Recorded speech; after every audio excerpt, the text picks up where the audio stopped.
Production and distribution of City Club forums on IdeaStream Public Media are made possible by PNC and the United Black Fund of Greater Cleveland, Incorporated.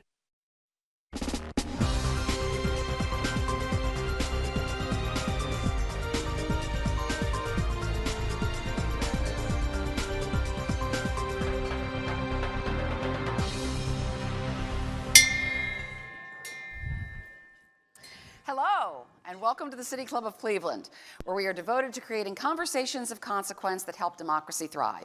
It is Friday, September 20th. I'm Karen Kassler, State House Bureau Chief for Ohio Public Radio and Television, and I'm moderating today's discussion.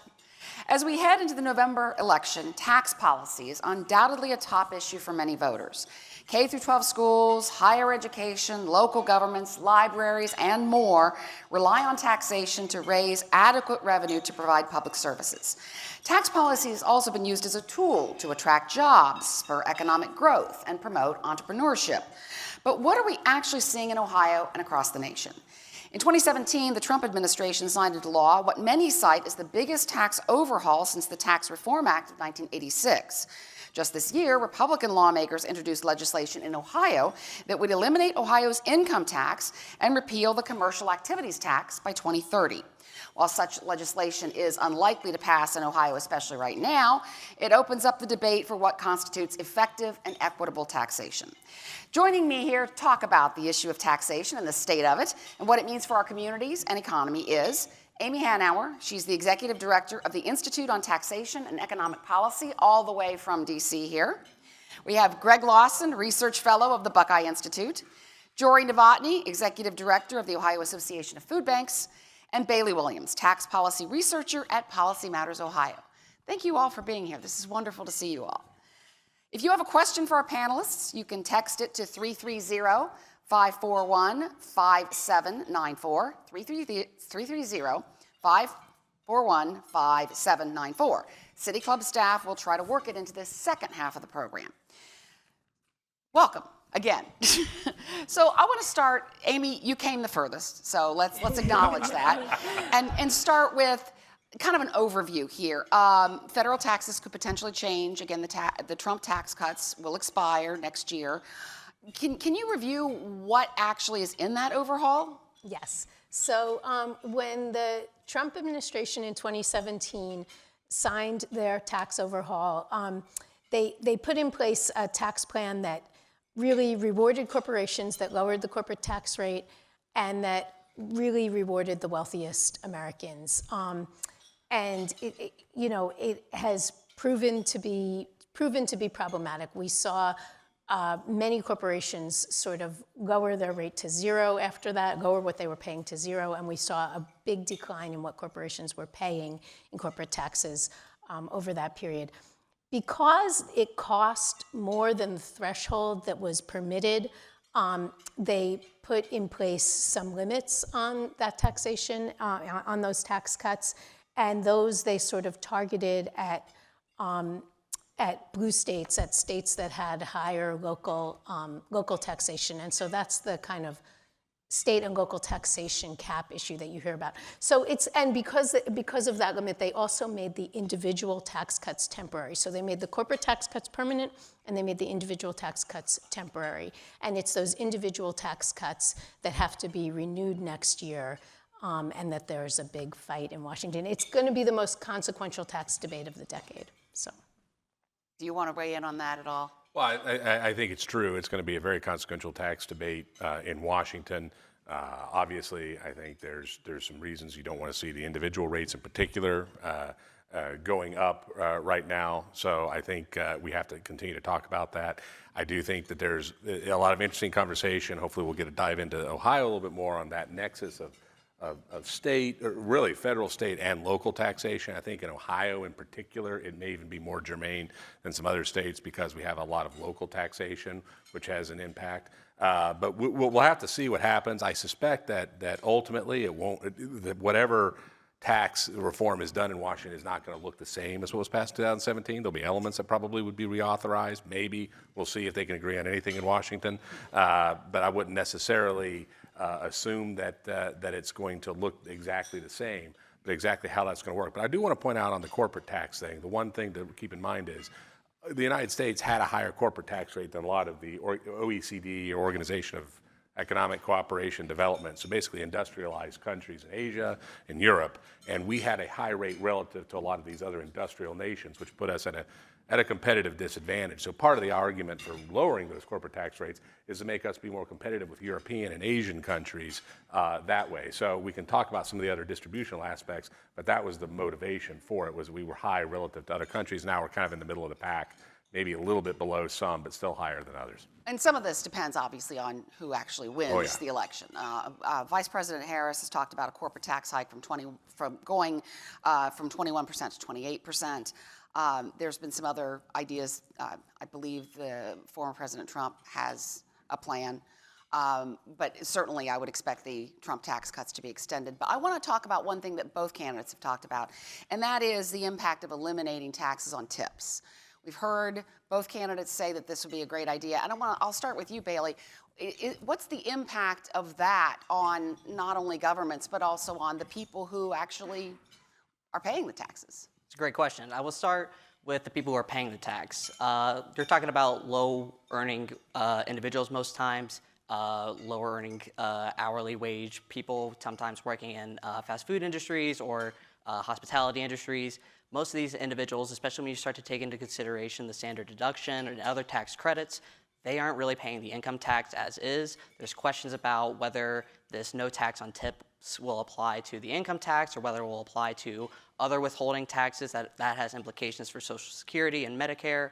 I think this is a very short-sighted plan that's not really well thought out.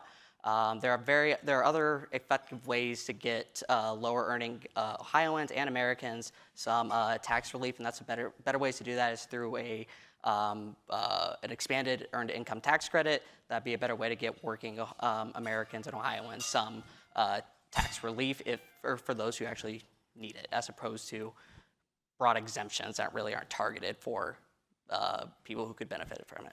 I want to bring Jory into the conversation because obviously you work with lower income people, many of whom may be earning tips, and having this is an issue for you.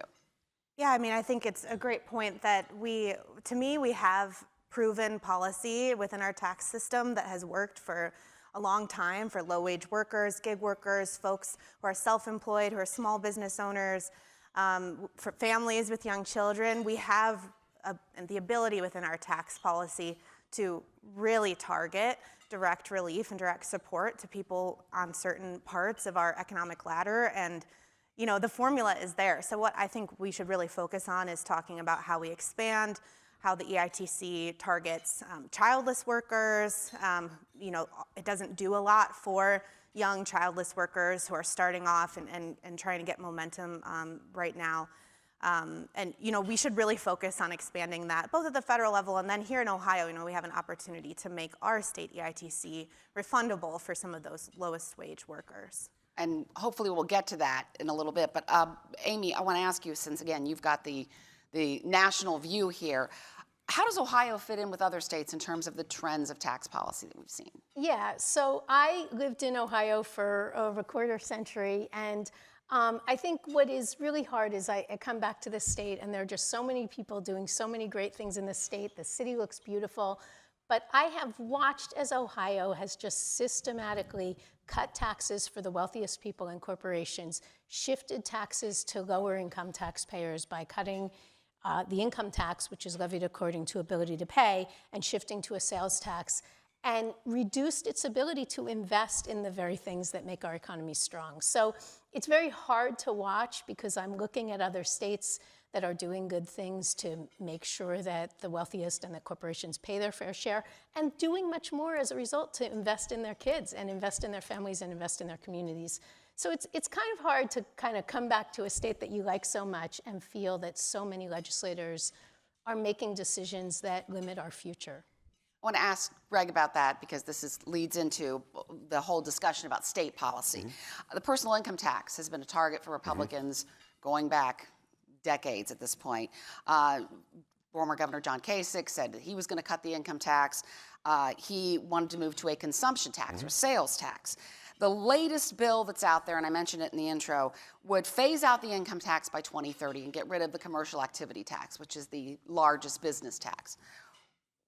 What would be the result of that? Why would we want to do this? Well, I think one thing is we're going to have to be very cautious about how anything remotely like that is done. We've seen states move towards eliminating, say, the income tax. Buckeye Institute's on the record. We're for that, but we're for it in a long-term sense.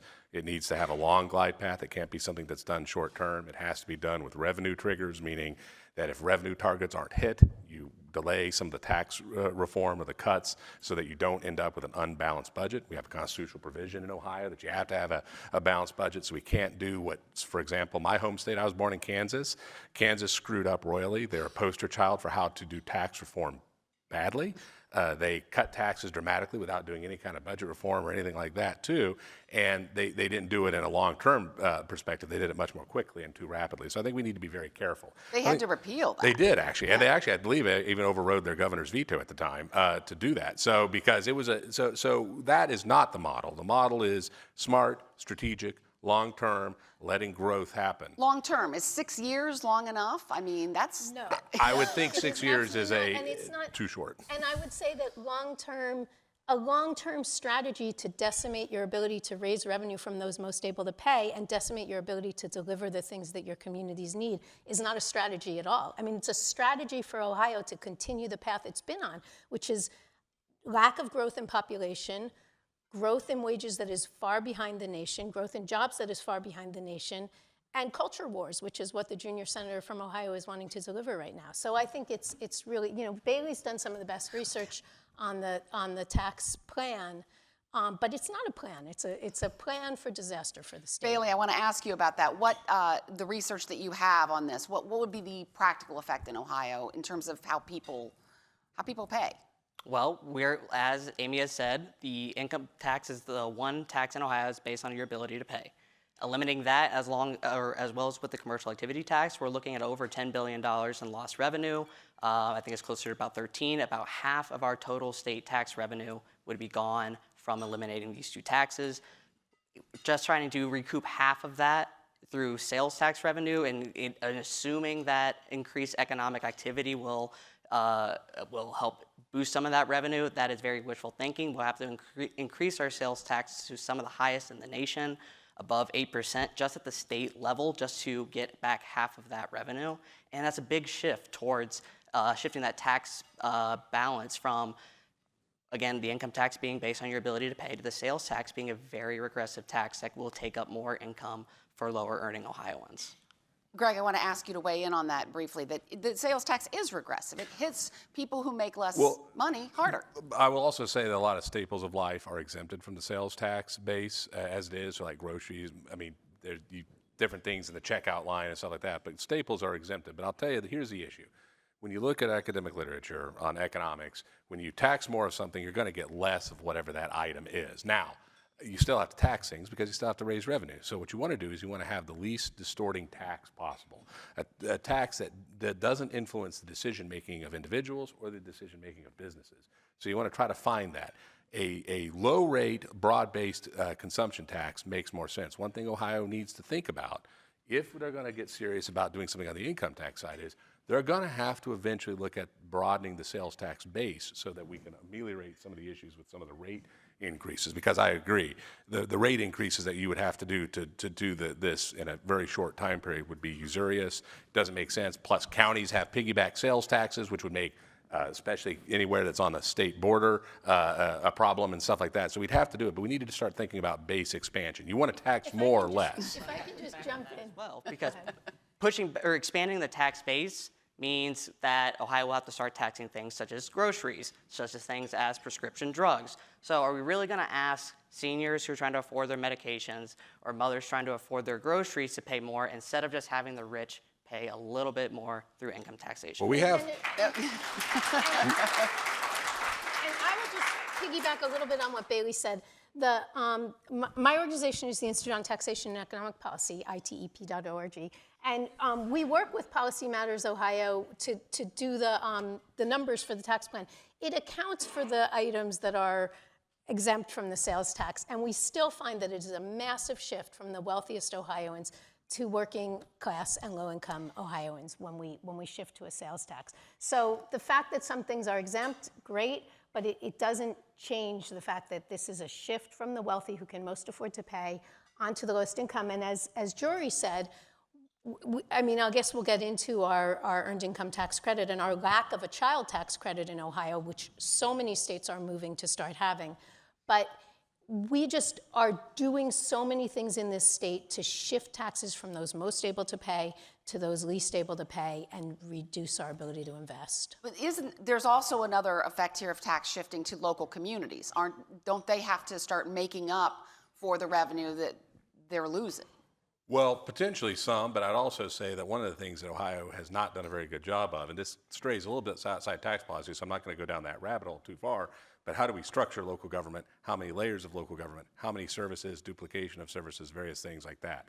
One thing that I've worked on ever since I've been at Buckeye, and I think is something we need to continue to talk about, is the very structure of local government is very complicated in Ohio, more so than some other states because we're a home rule state. A lot of this goes back to how the state was created, Northwest Ordinance, things like that. But the problem is that because we have so many layers, we have layers of taxation that kind of build upon each other. And the question is, are we always getting the bang for the buck of the services at the local level? I would argue that we haven't done a very good job on the structural basis of things because really the taxes are downstream of the services.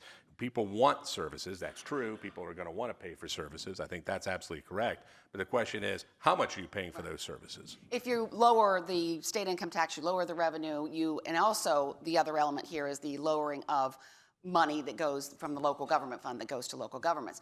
Jory, I think you wanted to speak here. I mean, you rely on local governments. Sure, many, of course, broadly, health and human services sector, among many other sectors, among basic needs that we all rely on every day, right? When we talk to food pantry visitors, we surveyed 2,300 food pantry visitors earlier this year about why they're coming to our lines, what are their experience right now. They're telling us about the choices they're making between affording transportation or affording food, affording childcare or affording food. We need revenue to be able to fund affordable childcare for low-wage workers so they can continue to get to work, right? And all of that rolls into a conversation about making sure that we have work that pays long-term. I mean, when I think about a tax base, I'm thinking about we're seeing 1 in 5 to 1 in 4 or more in some places of Ohio of our food pantry visitors that are over 60. They've found themselves in their golden years. They don't have the savings that they expected that would stretch far enough to afford. And when I think about property tax burden on them, sales tax burden on them, we need a base of tax revenue that's going to support services for the life of a population in Ohio that has aged. I think we all want our older adults to live with dignity in place, and that's part of raising adequate revenue to do so. It's been mentioned a couple of times here, the earned income tax credit. I want to talk about that a little bit. And Bailey, I want to ask you, Ohio has a non-refundable earned income tax credit. What's the benefit of having it be refundable? Why do that? Right, so the benefit of having it be refundable is, say if you have a negative, or you don't have a tax liability at all, you don't have to pay any tax, you've already paid too much through withholdings, whatever the case may be. If it's refundable, you still get the value of that credit through a refund. And that's the best way to ensure that lower income individuals, again, as I mentioned earlier, people who benefit from the standard deduction and other tax credits that lower their tax liability, making sure these credits are refundable gives them the value of that credit. Here in Ohio, our EITC is a 30% non-refundable credit, so it's completely worthless to Ohioans who do not have a tax liability. And it kind of really goes against the entire basis of the EITC when it's trying to give incentives to various people and trying to give them various tax. Why not do that, Greg? Well, I think the first thing is a lot of folks, part of it is we've dropped a lot of people off of the income tax, period. So that's one of the issues is if you're not paying an income tax, which is what is said, so we've lowered it and dropped folks off. Amy's going to want to jump in here. But I'd say, look, the federal one is refundable. I think that there probably needs to be some conversations in the child care space. I know those are happening at some level at the General Assembly. So we probably are going to have to talk about that. And depending on how we want to structure something like that, we're going to have to be a little bit careful because unlike the feds, who essentially can kind of monetize debt and do things like that. The state doesn't able to do that. So we're going to have to be careful if we're going to start moving in the direction of making the state income tax or having the refundability there. But if you have a liability, it should be able to zero it out. That's what a non-refundable one does. But again, we have a lot of people that are already off of the income tax rolls. And I think what we probably really need to start focusing on in Ohio too is, and this is why taxation gets so complicated, is it's not just the state level or the federal level, it's the local level too. The municipal income tax in the state of Ohio is a tax that everybody pays who makes money, no matter what. Everybody pays it, and it's a flat rate. So when we talk about that, there's no progressivity to the local income tax. Now, we can argue about whether that's a necessary revenue stream for local governments, but let's understand what that means for individuals, I too. hope we can get to that, but I want Amy to jump in here. So for those of you who don't know it, Greg and Karen and I used to do this regularly when I lived in Ohio. And I have really missed Greg because we enjoy mixing it up. But he's saying some things that I think are a little bit confusing. First of all, one of the good things about the earned income tax credit is it's designed not only to offset income tax payments, but to offset those tax payments, those precise tax payments that Greg is advocating go up, that are disproportionately borne by lower income families. So the earned income tax credit doesn't just offset income taxes, it also offsets sales taxes, property taxes, and other more regressive forms of taxation that lower income people pay more of. And that hasn't gone away. Almost every state, earned income tax credits, I was so proud when Ohio passed that, but other states have really leapfrogged us because most of those earned income tax credits at the state level are refundable now, because it doesn't make any sense to say we want to help people work, but we're going to leave out the lowest income people when we do that. And there's a similar debate on the child tax credit. And I'll just say one more thing, because Greg mentioned wanting to lower the rates and broaden the base. That's something that anti-tax people always say when they want to shift taxes away from the highest income. They say we're going to lower the rates and broaden the base, but then they don't broaden the base. And we saw that at the federal level with the 2017 tax cuts, that the base wasn't broadened, that 55 profitable corporations paid zero taxes after the passage of that supposedly rate-lowering base broadening. So I will just say one more thing, which is that I think they should. Thank you. I'm going to shake hands. There we go. There's your picture. And I'll just say one more thing. I think it's interesting that Greg wants to be so cautious about the potential costs of refundability of the earned income tax credit, but doesn't want to be cautious about the costs of delivering more and more and more tax cuts every year to the wealthiest Ohioans.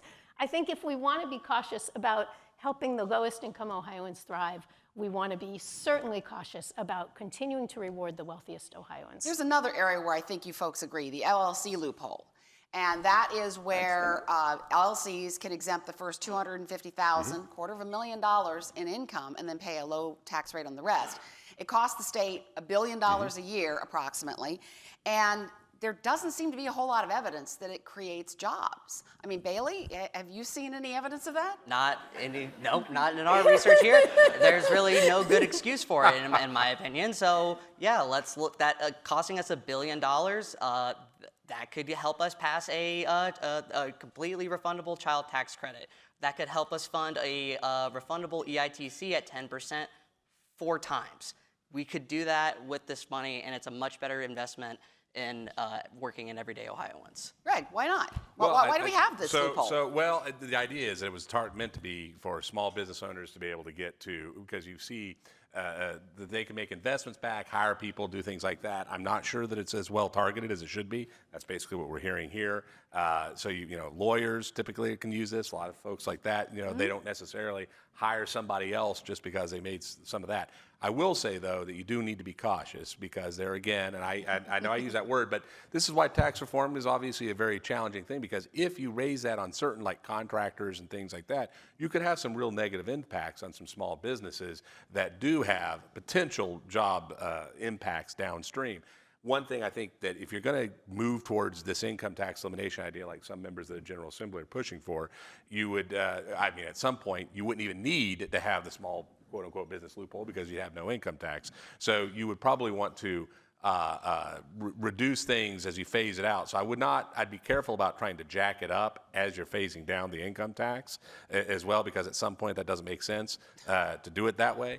but we have to be careful. I think we could have been a little more cautious in how we initially put some of this stuff together, because what we've ended up doing is, if you're really serious about getting rid of the income tax, as some members of the legislature want to be, they've made it really hard for themselves to do that because of how they've structured previous rounds of tax And there have cuts. been efforts to try to get rid of this loophole that have not And gone to anywhere. pay for but lowering rates. Yeah. You could make an Right. argument that if you phased it up Okay. some, you could lower the rates commensurately for everybody. Something like that. It's kind of pulling the different levers. Amy's dying to say something. Well, I've actually lost a little track of the Ohio LLC loophole. But what I will say is, like, backing up from a federal level, what I see is that the states that are doing the most for their families and the states that are growing the quickest, and this is states that are really diverse in terms of where they are geographically and where they are economically, are the states that are recognizing that they have to tax the wealthiest more and that they have to tax corporations more, because that is actually what enables them to invest in things that enable corporations to thrive, right? Like, if we don't have a good K-12 education system, if we don't have a good college system, if working class kids can't afford to go to college, then how are businesses going to thrive in that state? And so I think the states that are growing fastest and seeing the fastest income growth and the fastest population, well, not always the fastest population growth, but the fastest income growth, are the states that are choosing a more investment-oriented approach to taxation. I want to ask Jory, you depend on businesses in many cases in your communities. Your thoughts here? Yeah, I mean, I like to think about what we could do with $1 billion, like Bailey talked about. And I'll tell you what we do have research and evidence for is what targeted tax credits lead to immediately, right? So when the advanced expanded child tax credits were in place for the last 6 months of 2021, we had many, many fewer families with children coming to our food pantry lines, because 9 out of 10 low-income households across America use those dollars to buy food, to buy clothing for their kids, to keep up with their utilities and fix their roof. Basic necessities. We have evidence across the life of targeted tax credits that shows it does everything from reducing infant mortality to supporting, economic mobility, maintaining workforce participation, and increasing workforce participation, because it puts dollars in families' pockets. So, I mean, I really get excited thinking about the value of taxation and revenue and what it can mean for communities, and I think businesses want that, right? They need paved roads, right? We know Intel needs paved roads to get all their workers to them. We know that they want workforce participation, which means they want parents to know that their kids have a safe place to be cared for. And they want families that want to stay here for the life of their careers. So I really believe in that, yeah.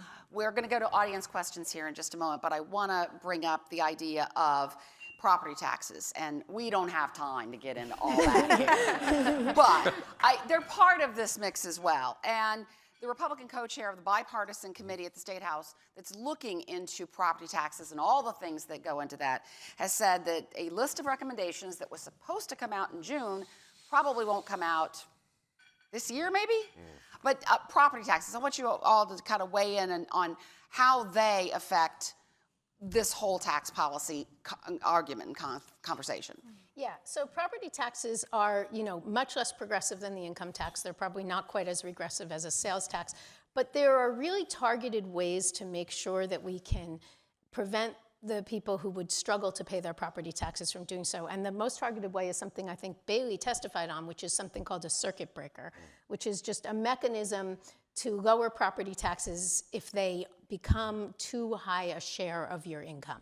And I think that that's what we need. Greg talks about caution. I think that's a real area where you can bring a precision to who you are helping, rather than kind of lowering rates across the board at the same time that you're lowering income tax rates, which basically just leaves communities unable to invest in the things that matter.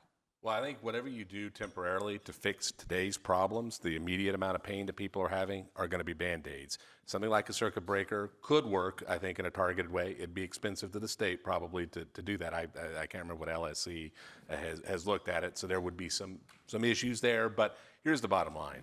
We're not going to fix that problem if we don't talk about the structure of government. These two things are inextricably linked. And so the problem is that you could fix some problems. You could expand the homestead exemption. You could target it to a whole bunch of folks that way to expand that. And that could ameliorate the problem, but it doesn't fix the problem because, again, those taxes are downstream of the structure of government and how we're funding services and how you have two fire departments within less than a mile of each other from two different local governments, but they're within the same county. How do we structure things like that? These are the hard conversations of looking under the hood because, frankly, I think we should be lowering the property taxes. And we also, by the way, shouldn't be doing as much property tax abatements. We have, because of the municipal income tax, we abate property taxes and let cities get money on the income tax, municipal income tax. That's not good. So we carve out all these holes in our property tax base, which means that we diffuse that cost to residential homeowners. That's ridiculous. We should have, again, this is about the base. We need to close those loopholes. I've calmed down so I don't interrupt Greg as often as I used to.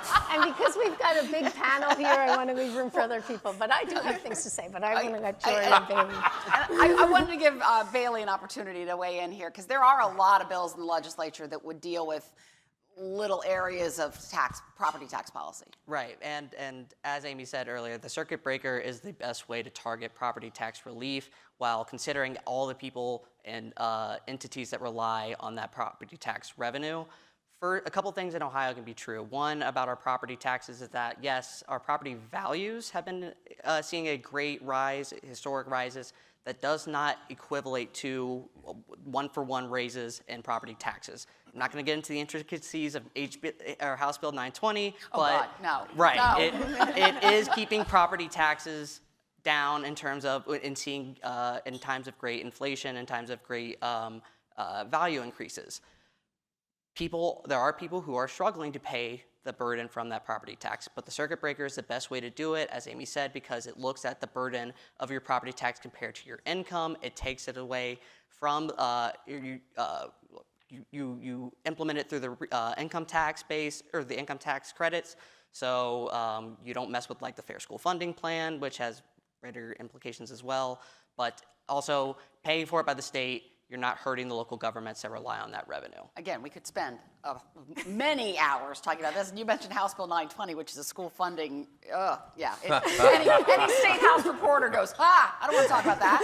So, Jory, before we go to audience questions, any final words here? Briefly, yeah, I think we need to look at how we got here, right? So for many, many years, we've progressively cut income taxes for the wealthiest Ohioans, and so we're left with localities that are trying to make up the difference.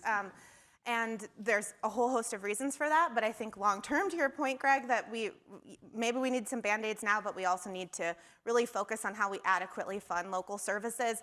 I love every part of Ohio. I'm here on behalf of all of Ohio, and some of Ohio has a greater local tax base than others, and I think our state income tax gives us a chance to have equity across every region of Ohio, from Cleveland down to Appalachia. We are about to begin the audience Q&A for our live stream and radio audience, or those just joining. I am Karen Kassler, State House Bureau Chief of Ohio Public Radio and Television. We are examining taxation in Ohio and the nation with Amy Hanauer, Executive Director of the Institute on Taxation and Economic Policy, Greg Lawson, Research Fellow at the Buckeye Institute, Jory Novotny, the Executive Director of the Ohio Association of Food Banks, and Bailey Williams, Tax Policy Researcher at Policy Matters Ohio. We welcome questions from everyone, City Club members, guests, those joining via our live stream at cityclub.org or radio broadcast at 89.7 IdeaStream Public Media. If you'd like to text a question for our speakers, please text it to 330-541-5794, 330-541-5794, and City Club staff will try to work it into the program. And remember, questions end in a question mark. Just stating that again. May we have the first question, please? Thank you. Incredible discussion. My question is for Mr. Lawson. I agree with you about the structure of local government, but what can the legislature do? I mean, we have so many different school districts, municipalities, et cetera. What can the legislature do short of what it has been doing the last 10, 15, 20 years, which is essentially starve the beast by lowering the income tax and, in effect, then raising the property tax by cutting off relief for property tax, forcing municipalities and counties to raise taxes, and nobody is getting the idea, well, maybe we can cut our costs by consolidating. So that strategy doesn't seem to be working. What would work? Well, it's a great question. I think it is a tough question because you're right. There's been an effort to do that. I don't think starving the beast really works until the beast is actually starved. I mean, look, a lot of federal money has come in. Part of inflation has been because we probably overspent at the national level in a time after there was some recovery. The local governments got a lot of money parachuted into them from the feds. They haven't had to make structural changes because we had all that coming in like a knight in shining armor. I will say this, I think the legislature can, though, empower certain local governments. I think county commissioners can have a greater, I mean, and maybe it's not the county commissioners, we can have a debate about where it should be, but we have local taxing authorities that can get direct ballot access without going through the county commissioners. What happens is we have levy after levy after levy. Taxpayers don't think about the fact that the one they voted on in the fall is going to be aggregated to the spring one. All you ever hear about is that. So we have to think about how do we structure those kind of questions? How do we have a regional or at least a county-wide So I've look? calmed down, but I haven't calmed down that much. It's coming.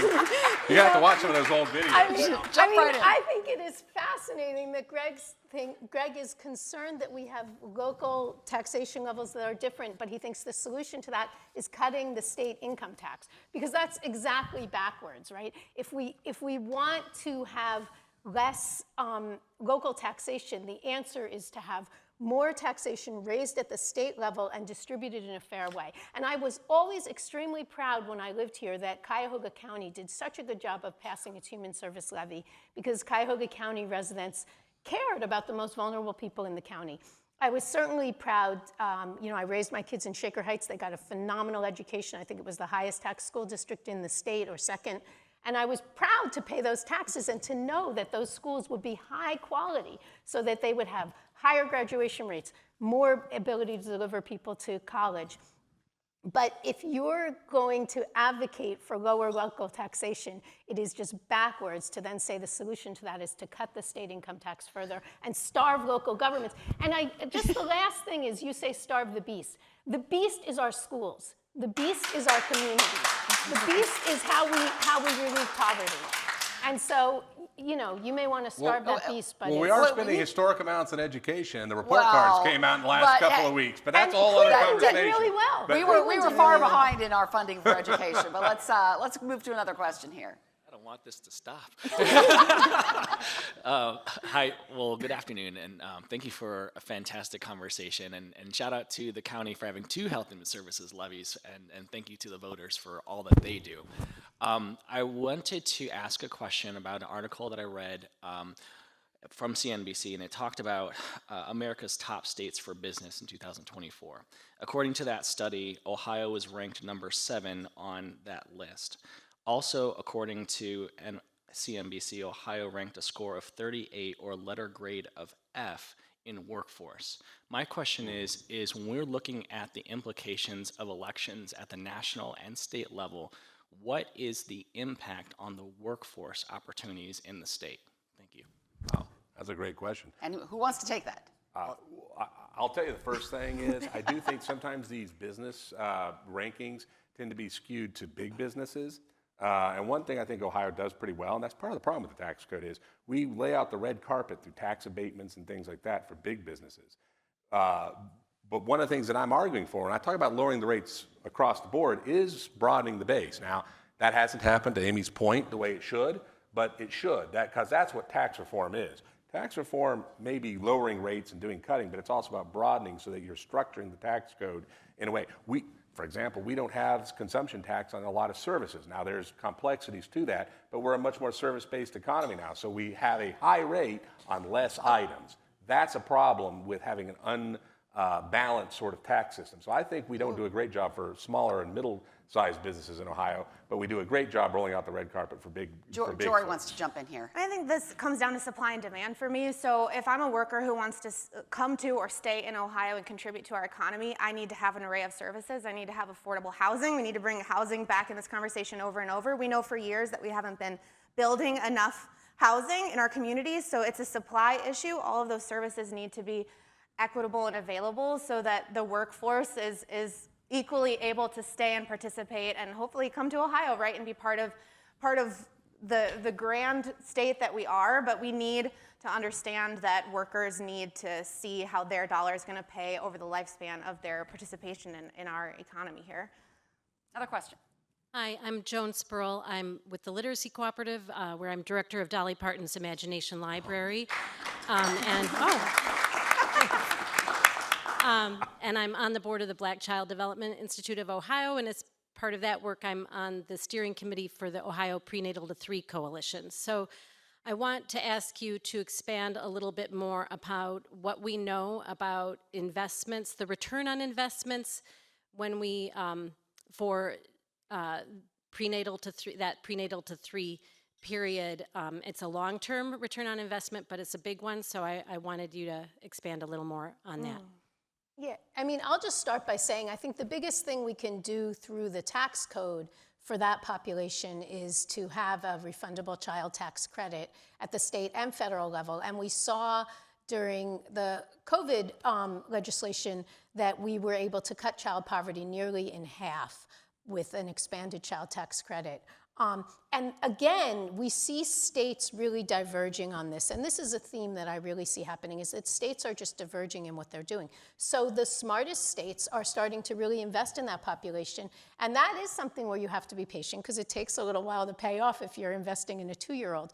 But it really does pay dividends in terms of lower long-term poverty rates, in terms of higher high school graduation rates, in terms of just all sorts of positive outcomes for children if we put in place a refundable child tax credit. Greg, is that a good investment? Well, I mean, I think they could be. I'm not sure if I see this as much of the tax policy, though. I mean, I think that there is questions about how we spend and how we target certain resources. Some of this is, which is what you spend and how you structure the programs themselves. And you have nothing for spending if you continue to cut the income tax. If you grow the economy and you expand the base, But you do how- some of that, we has can that still see worked? revenues Yeah, that do let's things ask like that. that. So. Has that worked?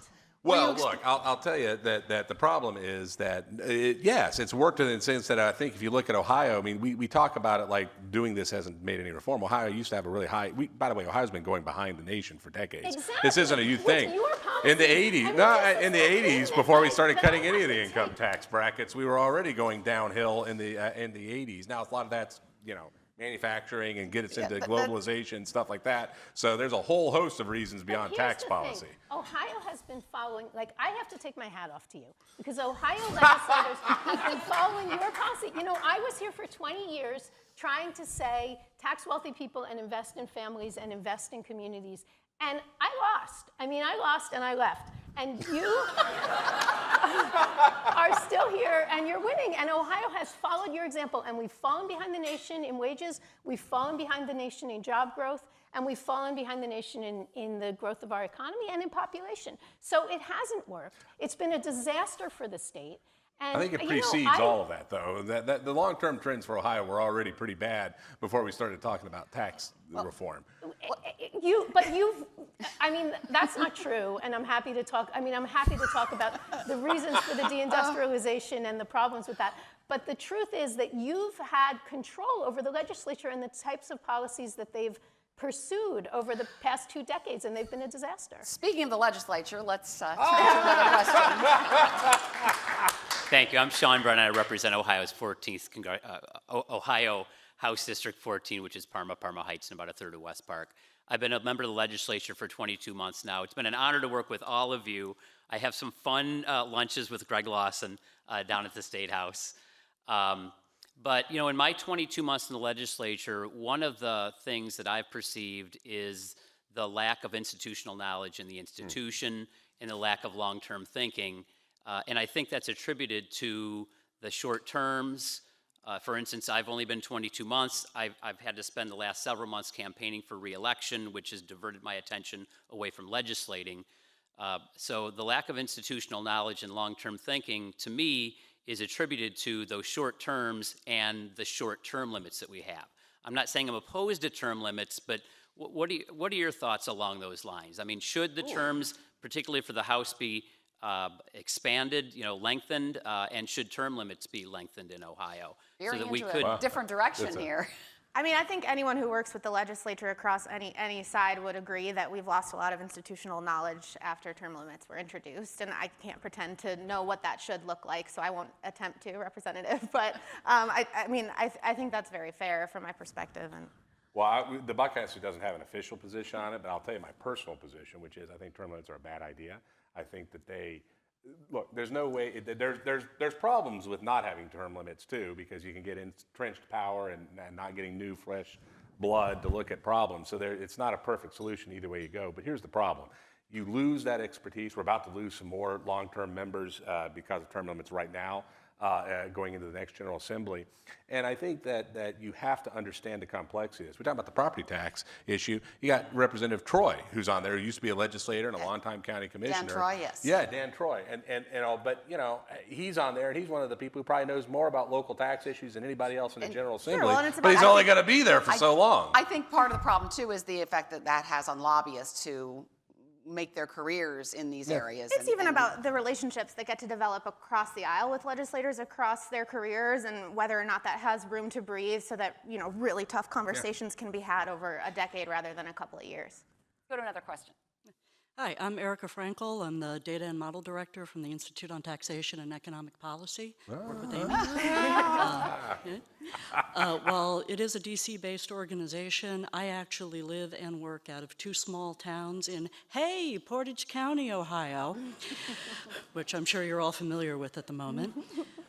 The town I live in has about 1,000 residents. The town I work in has less than 5,000, right? Really small places.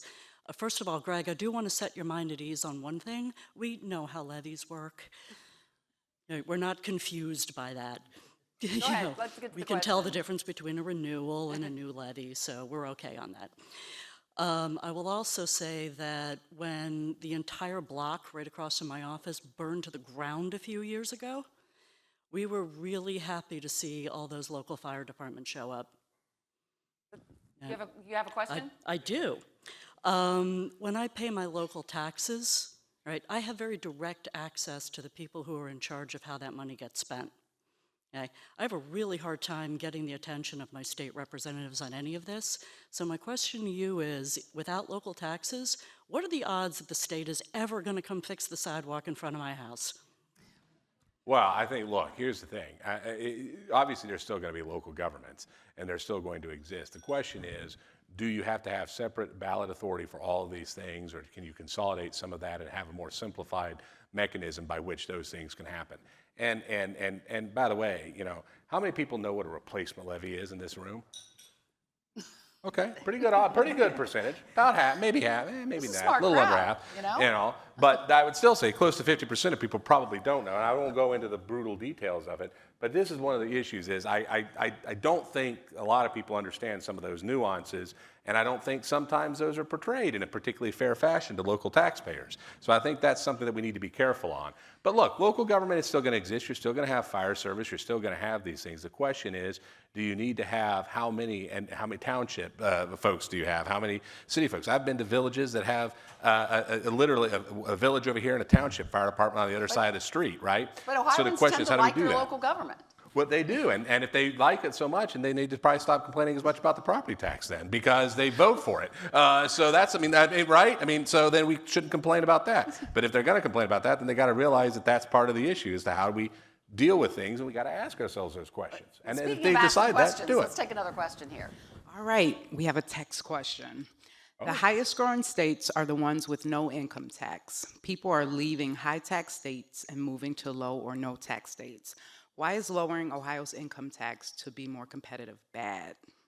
Yeah, so thank you. That's a great question, and it's an inaccurate question because it's just simply not true. When we look across the board, what we see in the no-income tax states is high rates of poverty, we see low wages, and we see really, really just high problems across the board. So it is true that when you have this kind of race to the bottom approach, you can have legislators and governors trying to compete by lowering the income tax, but it has not succeeded for those states. And what we are now seeing is a lot of smarter lawmakers instead embracing an approach where they invest in people and where they recognize that they have to do that with revenue.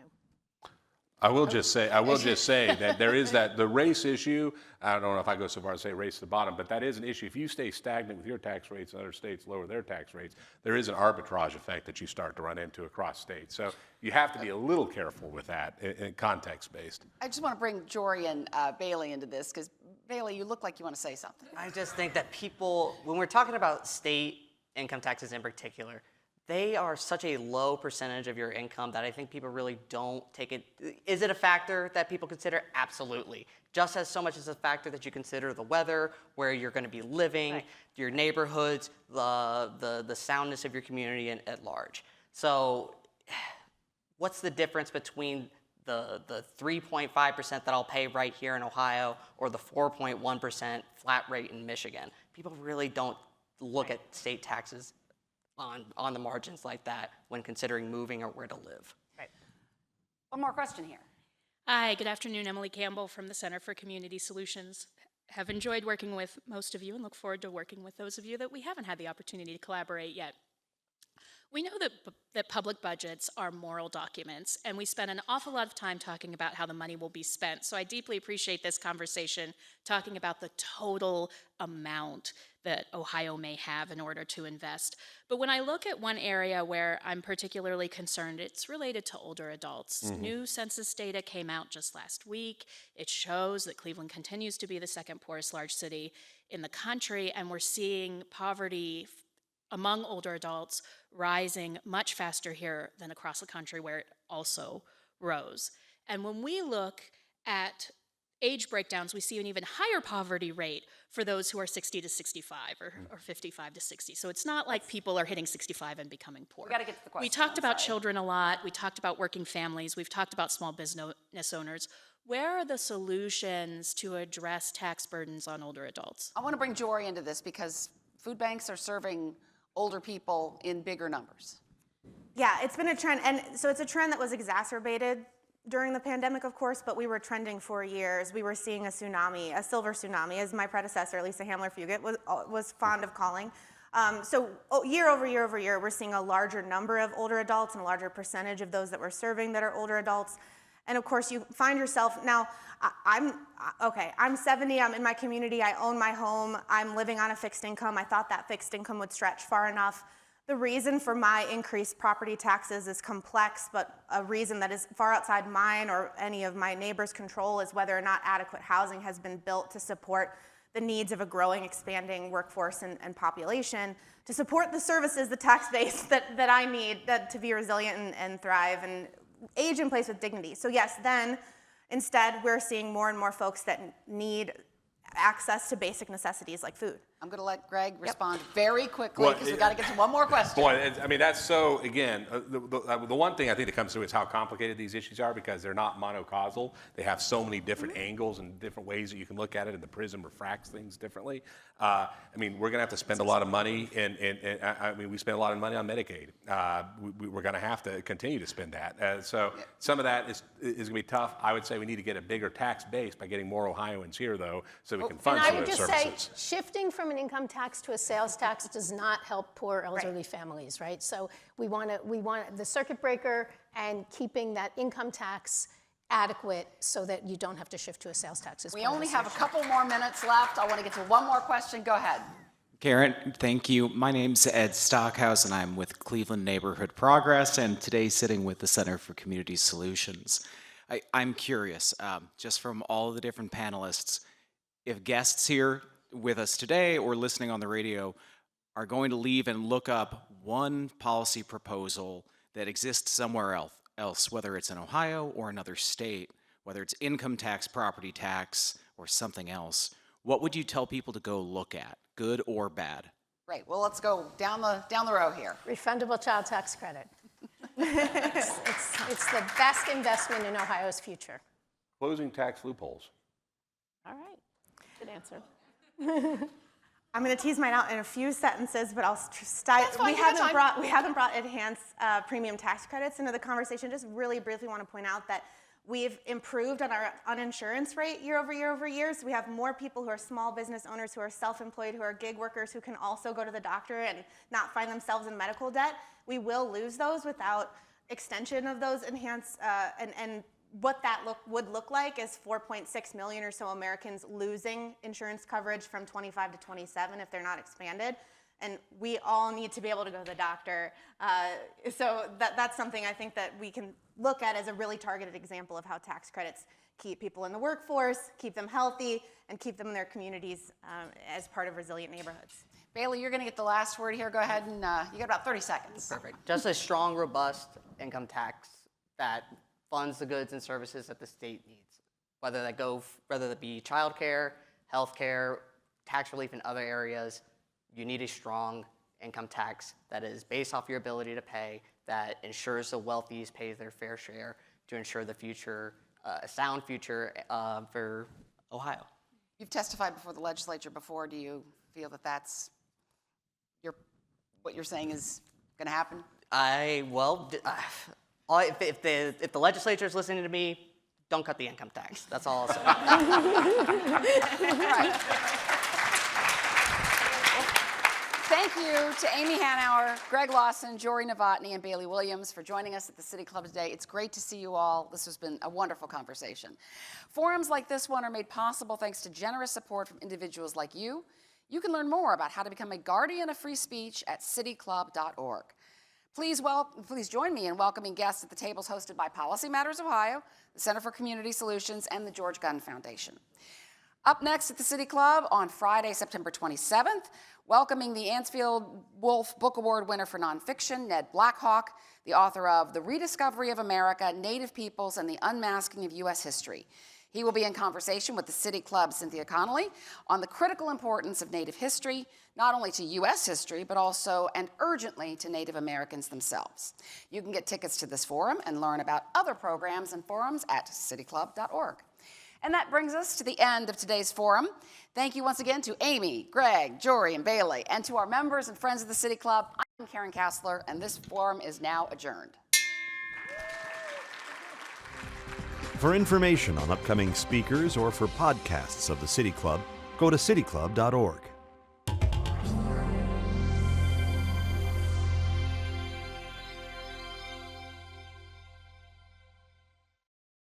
Production and distribution of City Club forums on IdeaStream Public Media are made possible by PNC and the United Black Fund of Greater Cleveland, Incorporated.